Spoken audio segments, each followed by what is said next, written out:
the mercy of Allah. A man commits a sin and turns back to Allah and asks for forgiveness. He says, "O Allah, you are my Lord." So Allah says to the angels, "I have forgiven him, for he knows he has a forgiving Lord." This man goes back and he commits the same sin again, and he returns to Allah and says sincerely, "O Allah, I've done it again." He cries again even more, "O Allah, I don't know what's wrong with me." And he slips, and Allah says, "Look, I have forgiven him." The man goes back and he commits the same sin again, and again, and again, and again, and again, and he keeps coming back, and Allah smiles upon him and says to the angels, "Look at my slave.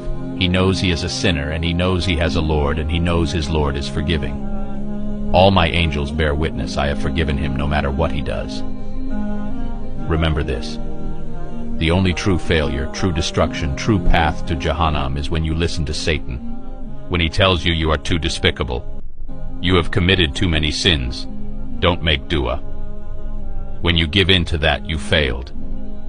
The battle is not being perfect. The battle is to keep coming back. Return to Allah. Flee back to Allah. Flee back to Allah. That is the battle. The moment you quit going back to Allah and you give in to your sin is the day you've destroyed yourself. So long as you keep going back to Allah, you are going to Jannah, inshallah. There's another hadith of this person that's struggling all his life, sinning again and again. On the day of judgment, Allah calls him forward. The scales are brought in front of him, and his good deed is very little. It's been destroyed by all the sins he kept committing. But he kept coming back to Allah. Allah brought his sin and put it on the scale, and he was ashamed.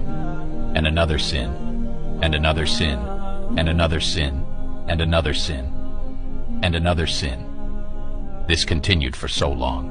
This man thought, surely I am going to hell, I'm destroyed. So Allah took his shahada, his true belief. Allah put it in a good deed scale, and it outweighed all of those sins. Another narration says that he cried to his Lord and said, "O Allah, I am destroyed. Is there any mercy for me today?" And Allah says, "It is by my mercy you're here, and I covered these sins in the dunya, and I covered them today on the day of judgment, and I have forgiven them. Enter my paradise." The day you give in to shaitan and your despair is the day you've destroyed yourself. Never despair. Allah is forgiving and will forgive. This is the end of this episode. Subscribe for more content.